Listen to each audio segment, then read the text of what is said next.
அனைவருக்கும் வணக்கம். என்னுடைய பெயர் பரத். எனக்கு தற்போது 25 வயசு ஆகுது. அவளுடைய பெயர் சுதா. அவளுக்கு தற்போது 33 வயசு ஆகுது. 2 குழந்தைகளுக்கு தாய். தற்போது 2 குழந்தைகளுமே அவளுடைய அக்கா வீட்டில்தான் தங்கி படிக்கிறார்கள். 33 வயதாகி 2 குழந்தைகள் பெற்றாலும் கூட அவளுடைய அழகில் குறைவில்லை. அவளுடைய கணவனின் பெயர் ராஜா. அவன் அவளை விட 20 வயது மூத்தவன். அவன் பெயிண்டராகவும் சில நேரங்களில் தோட்ட வேலைக்கும் செல்வான். நான் அப்பொழுது படித்து முடித்துவிட்டு பிஸ்னஸ் தொடங்க இருந்தேன். அந்த சமயம் பார்த்து என்னுடைய அப்பா, நாம் புதிதாக ஒரு வீடு கட்ட வேண்டும், அந்த வீடை உன்னுடைய பொறுப்பிலிருந்து எனக்கு கட்டி கொடுத்துவிட்டு நீ அதன் பிறகு பிஸ்னஸ் தொடங்கு என்று சொன்னார். நானும் சரி என்று சொன்னேன். நான் என்னை பற்றி சொல்ல வேண்டுமென்றால் நான் மாநிறமாக இருப்பேன், நல்ல உடம்பு. ஆனால் எந்த பெண்ணிடமும் நான் இதுவரை பேசவும் மாட்டேன். எங்கள் வீட்டில் நான், அப்பா, அம்மா என 3 பேர் தான். முதலில் நான் பேசிய பெண்ணே இந்த சுதா தான். அவளுடைய வீடு ஊரை விட்டு வெளியே தனித்து உள்ளது. அங்கு நாங்கள் வீடு கட்ட ஆரம்பித்த நிலையில் அவள் வீட்டுக்கு என் அம்மா என்னை சென்று பூஜைக்கு அழைக்க சொன்னார். நான் சென்று அங்கு அவர்களை அழைத்தும் வந்தேன். அப்படிதான் அவள் எனக்கு தெரியும். நான் தான் வீடு கட்டும் வரவு செலவு அனைத்தையும் பார்த்து வந்தேன். அங்கு இருக்கும் நேரத்தில் அவள் அங்கு வந்து என்னிடம் பேசிக்கொண்டு இருப்பாள். இப்படி சென்ற நிலையில் வீடு கட்டும் கம்பிகள் காணாமல் போக என்னை இரவு நேரத்தில் தங்கச் சொன்னார் என்னுடைய அப்பா. அதனால் நான் வீடு பாதி முடிந்த நிலையில் இருந்தது. ஆகையால் நான் ஒரு குடில் போட்டு அங்கு நான் தங்க ஆரம்பித்தேன். அன்று ஒரு நாள் அவருடைய கணவன் நான் சரக்கு அடித்ததை பார்த்துவிட்டு என்னிடம் வந்து அருகில் அமர்ந்து இருந்தான். நான் அவனுக்கும் கொஞ்சம் ஊற்றி கொடுத்தேன். அப்போது பார்த்து என் அப்பா எனக்கு சாப்பாடு கொண்டு வந்திருந்தார். நான் என் அப்பாவிடம் சென்று சாப்பாடு வாங்கிவிட்டு வருகிறேன், அதன் பிறகு நாம் இருவரும் சேர்ந்து சரக்கு அடிக்கலாம் என்று சொல்லிவிட்டு நான் வெளியே வந்தேன். அப்போது என் அப்பாவிடம் கொஞ்ச நேரம் பேச வேண்டிய சூழல் இருந்தது. அதனால் நான் பேசிவிட்டு சாப்பாடையும் வாங்கி கொண்டு மீண்டும் குடிலுக்குள் போக சுதாவின் கணவன ராஜாவோ மொத்த சரக்கையும் குடித்துவிட்டு மட்டையாகி விட்டான். வேறு என்ன செய்ய, நான் அவனை அவனுடைய வீட்டுக்கு தூக்கிச் சென்று சுதாவை அழைத்தேன்.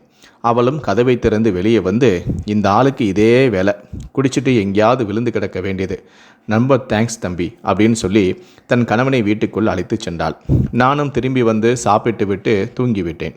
மறுநாள் காலையில் நான் வேலை பார்த்து கொண்டு இருக்கும்போது சுதா வழக்கம் போல என்னிடம் வந்து பேச ஆரம்பித்தாள். நான் நேற்று உன் கணவனிடம் சரக்கை வைத்துவிட்டு அப்பாவிடம் பேசிவிட்டு வருவதற்குள் எல்லாமே இல்லாமல் உன் கணவன் குடித்துவிட்டு மட்டையாகி விட்டார் என்று சொன்னேன். நேற்று தான் வீட்டிற்கு வந்தே இருக்கிறார். அவர் இல்லைனா எங்காவது விழுந்துதான் கிடப்பார். நான் தான் தேடி போய் அவரை கூட்டிட்டு வருவேன் என்று சொன்னாள். அப்போ தினமும் உன் கணவர் குடிப்பாரா எனவும் கேட்டேன். ஆமாம், குடித்துவிட்டு வீட்டிற்கு வந்து சண்டை போடுவார். வீடு வந்து தற்போது வெளியே இருப்பதால் இந்த சம்பவம் யாருக்குமே தெரியாது.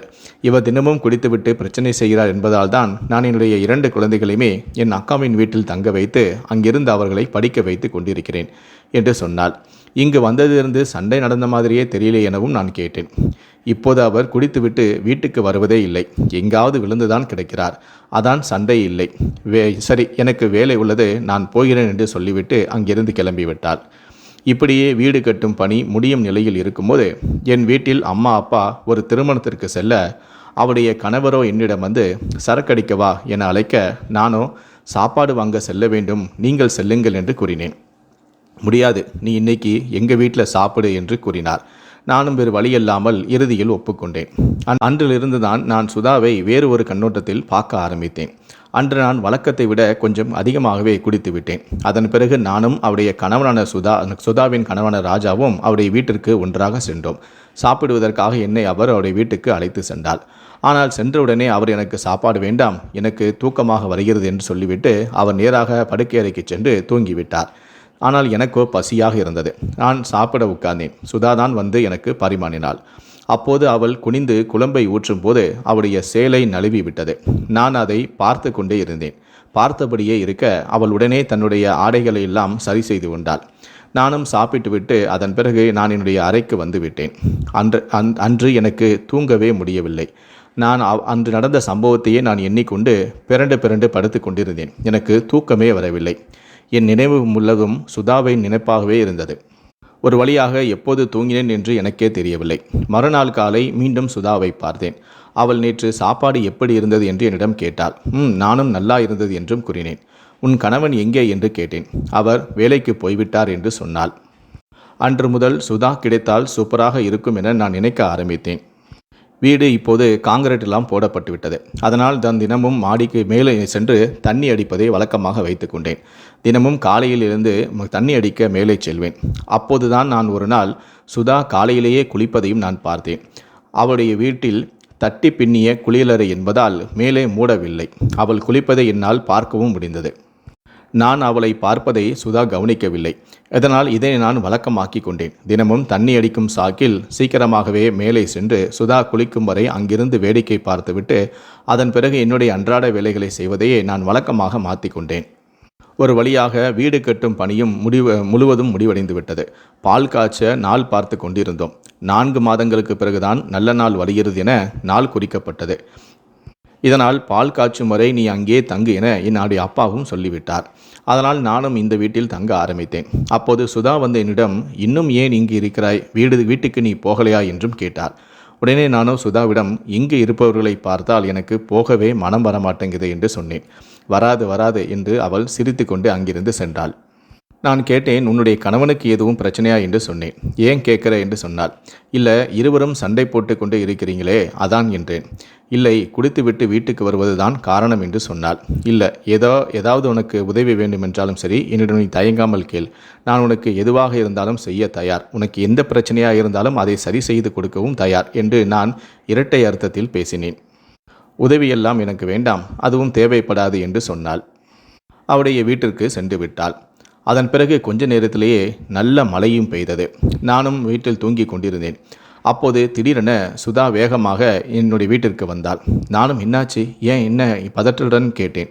இல்லை, என் கணவன் இன்னும் வீட்டுக்கு வரலை. அவர் அடிக்கடி உன்னோட சேர்ந்து தானே சரக்கு அடிக்கிறாரு, அதான் இங்கேயே மட்டையாயிட்டாரா என்னன்னு பார்க்க வந்தேன் அப்படின்னு சொன்னாள். ஆனால் அவள் வரும்போது குடை எடுத்துட்டு வரவில்லை. அவள் மலையில் நடந்து கொண்டு வந்திருந்தாள். அவள் நல்ல நனைந்திருப்பதால் அவளுடைய உடல் அங்கங்கள் தெளிவாக இருந்தது. இதை பார்த்ததும் எனக்குள் இருந்த மோகங்கள் எட்டி பார்த்தது. நான் தைரியத்தை வரவழைத்து கொண்டு அப்போது அவளை நான் இறுக்கமாக கட்டி அணைத்து கொண்டேன். இதை அவள் கொஞ்சம் கூட எதிர்பார்க்கவில்லை. அவள் விடு என்று சொன்னாள். ஆனால் நானோ விடவில்லை. நான் அவளை இறுக்கமாக அணைத்து கொண்டு அவளுக்கு நான் முத்தம் கொடுத்தேன். கொஞ்ச நேரம் எதிர்ப்பு தெரிவித்த சுதாவோ கொஞ்ச நேரத்திலேயே என்னுடைய கட்டுப்பாட்டுக்குள் வந்துவிட்டாள். அதன் பிறகு மழை நிற்கும் வரை நானும் அவளும் என்னுடைய குடில் வீட்டில் உல்லாசமாக இருக்க ஆரம்பித்தோம். அந்த நாளுக்கு பிறகு நாங்கள் இருவரும் தினமும் உல்லாசமாக இருக்க ஆரம்பித்தோம். முன்பெல்லாம் சுதா இரவானாலே தன்னுடைய கணவன் எங்காவது குடித்துவிட்டு கிடப்பார் என அவரை தேடி செல்வாள். அவரை தேடி கண்டுபிடித்து வீட்டுக்கு அழைத்து கொள்வார். ஆனால் எப்போது எனக்கும் சுதாவுக்கும் இடையே இந்த நெருக்கம் ஏற்பட்டதோ அன்றிலிருந்து சுதா அவன் கணவனை தேடி செல்வதே இல்லை. அவன் எங்காவது விழுந்து கிடப்பான், அதுவே நமக்கு சாதகமாக இருக்கும் என்று சொல்லிக்கொண்டு என்னுடன் உல்லாசமாக இருக்க ஆரம்பித்தாள். அவள் கணவனை தேடி செல்லவும் இல்லை. அதனால் நானும் சுதாவும் இரவில் வீட்டில் விடியும் வரை மாறி மாறி உல்லாசம் அனுபவித்து வந்தோம். ஒரு நாள் வழக்கம் போல சுதாவுடைய கணவனர் ராஜா என்னுடைய குடில் வீட்டிற்கு வந்து சரக்கடிக்க வந்தார்.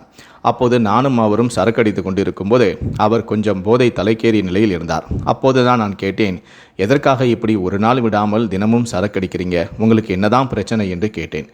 அப்போதுதான் அவர் சொன்னார், எனக்கு இப்போது 50 வயது ஆகிவிட்டது, சுதாவுக்கு இப்போது 33 வயதாகிறது, எனக்கும் அவளுக்கும் கிட்டத்தட்ட 17 வயதுகள் வித்தியாசம்.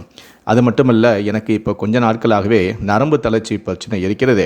அதை என்னுடைய மனைவியிடமிருந்து மறைப்பதற்காக தான் நான் இப்படி தினமும் குடித்துவிட்டு செல்கிறேன் என்று நான் என் மனைவியோடு சேர்ந்து 10 ஆண்டுகளுக்கு மேலாகிறது என சொல்லி அழுதார். குடிபோதையிலும் அவர் அழுதார். அப்போதுதான் எனக்கு அந்த விஷயமே புரிந்தது. அதனால தான் சுதா என்னுடைய வலையில் சீக்கிரமாகவே விழுந்து விட்டாலோ என்று நான் நினைத்து கொண்டேன். அதன் பிறகு வழக்கம் போல அவரும் குடித்துவிட்டு சென்று விட்டார். இன்று அவர் வீட்டுக்கு சென்றதால் நான் அவருடைய வீட்டுக்கு செல்லவில்லை. ஆனால் சுதாவால் அந்த கட்டுப்படுத்த முடியவில்லை. வீட்டுக்கு வர வேண்டாம், வீட்டுக்கு பின்பக்கமாகவா, இன்று நாம் வீட்டின் பின்பக்கம் சந்திப்போம் என்று எனக்கு ஃபோன் செய்தாள். நானும் சரியென வீட்டுக்கு பின்பக்கமாக சென்றேன். அவளும் வீட்டுக்கு பின்பக்கமாக வந்தாள். இப்படி ஒரு நாள் விடாமல் எங்களுடைய உறவானது தொடர்ந்து கொண்டே இருந்தது.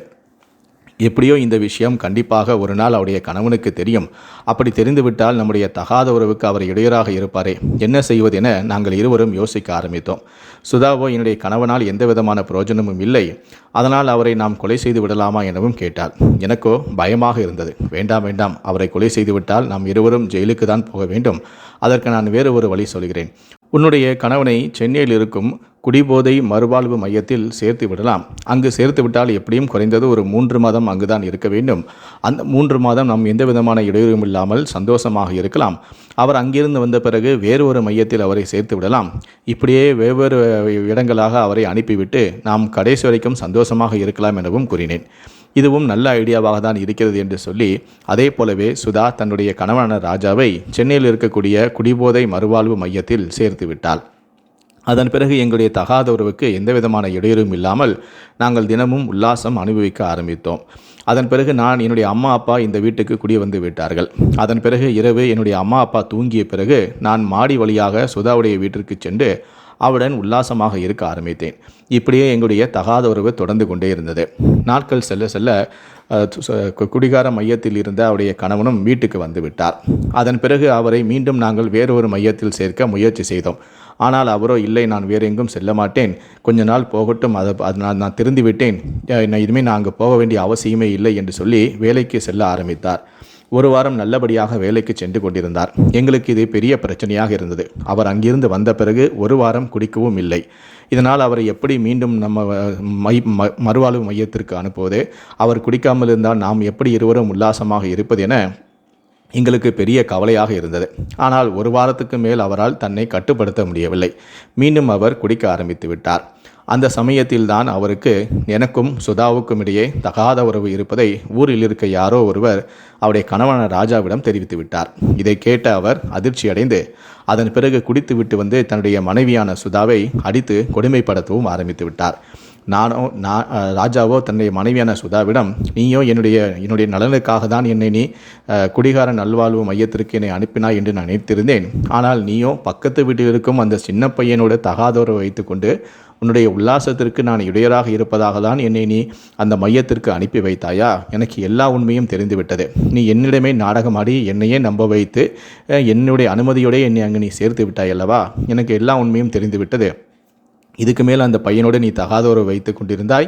நான் ஊரில் உள்ள அனைவருக்கும் சொல்லிவிடுவேன். குறிப்பாக அந்த பையனுடைய அம்மா அப்பாவிடம் இதை சொல்லிவிடுவேன் என்று உன்னை அசிங்கப்படுத்தி விடுவேன் என சுதாவை அவர் எச்சரித்தார். இதனால் பயந்து போன சுதா என்னிடம் நடந்த விஷயத்தை கூறினார். அப்போதுதான் நான் சொன்னேன், உன் கணவன் இதுக்கப்புறம் நம்முடைய பேச்சை கேட்டு மறுவாழ்வு மையத்திற்கு செல்ல மாட்டார். அது மட்டும் இல்லை, ஒரு நாள் கூட நம்மால் இருவரால் சந்திக்க முடியாமல் நம்மால் இருக்க முடியாது. அதனால் இதுக்கு வேறு வழியே அல்ல, உன் கணவனை கொலை செய்து விடலாம். யாராவது கேட்டால் அவர் திரும்பவும் மறுவாழ்வு மையத்தில் இருந்து வந்த பிறகும் குடித்து கொண்டே இருந்தார். அவருடைய தொல்லை தாங்க முடியவில்லை. சரியாக வேலைக்கும் செல்லாமல் இப்படி இருக்கக்கூடிய செலவுக்கு வைத்திருந்த பணத்தையும் குடித்தே அழித்து விட்டார். அவரை நான் மீண்டும் மறுவாழ்வு மையத்திற்கே கொண்டு போய் சேர்க்கப் போகிறேன் என்று சொன்னேன். அதனால் அவர் பயந்து தற்கொலை செய்து கொண்டார் என நாம் ஊரை நம்ப வைத்து நாடகமாடி விடுவோம் என கூறினேன். அதற்கு சுதாவும் ஒப்புக்கொண்டார். அதன் பிறகு வழக்கம் போல அவருடைய கணவனான ராஜாவோ குடித்துவிட்டு வீட்டிற்கு வந்து படுத்து தூங்கிவிட்டார். அதன் பிறகு சுதா எனக்கு தகவல் சொன்னாள். நானும் உடனடியாக அவருடைய வீட்டுக்கு சென்று சுடிதாரை எடுத்து அவருடைய கழுத்தை நிறுத்தி ராஜாவை நாங்கள் இருவரும் துடிக்க துடிக்க கொலையும் செய்தோம். அதன் பிறகு ஊர் மக்கள் நம்ப வேண்டும் என்பதற்காக அதே சுடிதாரில் அவரை தூக்கில் மாட்டிவிட்டு தொங்கவிட்டோம். விடிந்ததும் சுதா கத்தி கதறி கூச்சலிட்டு நாடகத்தை அரங்கேற்றினாள். அதன் பிறகு போலீசாருக்கும் ஊர் மக்களுக்கும் இந்த தகவல் தெரிந்து அனைவரும் சுதாவின் வீட்டிற்கு வந்தனர். அதன் பிறகு அவருடைய உடலானது பிரேத பரிசோதனைக்காக எடுத்து சென்று விட்டனர். நானும் சுதாவும் போலீசாருக்கு இந்த தகவலை தெரிவிக்காமல் ஊர் மக்களுக்கு மட்டும் இந்த தகவலை தெரிவித்து அவருடைய உடலை அடக்கம் செய்து விடலாம் என எண்ணியிருந்தோம். ஆனால் ஊர் மக்களோ இந்த தகவலை குறிப்பாக போலீசாரிடம் தெரிவித்து விட்டனர். அதனால் வேறு வழியின்றி போலீசார் உடலை எடுத்துச் செல்வதை எங்களால் தடுக்கவும் முடியவில்லை. சரி, பிரேத பரிசோதனை அறிக்கை வரட்டும், அதன் பிறகு என்ன செய்யலாம் என்று பார்த்துக்கலாம் என நாங்கள் பொறுமையாக இருந்தோம். அதே போல நாங்கள் நினைத்தது போல பிரேத பரிசோதனை அறிக்கையும் எங்களுக்கு எதிராக வந்தது. ஆரம்பத்தில் சுதாவிடம் விசாரித்த போது நான் சொல்லிக் கொடுத்தது போலதான் சுதாவும் போலீசாரிடம் தெரிவித்துள்ளார். நான் மறுவாழ்வு மையத்தில் சேர்க்கப் போகிறேன் என்று சொன்னதால் என் கணவன் மறுபடியும் தற்கொலை செய்து கொண்டார் என சொல்லி நாடகமாடியிருந்தார். ஆனால் பிரேத பரிசோதனை அறிக்கையில் அவருடைய கணவனின் கழுத்தை நெரித்து கொலை செய்யப்பட்டுதான் அவர் இறந்தார் என்பது உறுதியாகிவிட்டது. இதனால் நாங்கள் மாட்டியும் கொண்டோம். அதன் பிறகு போலீசார் சுதாவை அழைத்து தங்களுடைய பாணியில் கிடுக்குப்பிடி விசாரணையை மேற்கொண்டார். இதனால் வேறு வழியின்றி சுதா அனைத்து உண்மைகளையும் ஒத்துக்கொண்டார். அதன் பிறகு போலீசார் எங்கள் இருவரையுமே கைது செய்து கொலை வழக்கு பதிவு செய்து சிறையில் அடைத்து விட்டனர். தகாதோறு வைத்து கொண்டிருந்த நான் தற்போது சிறையில் கம்பி எண்ணிக் கொண்டு இருக்கின்றேன்.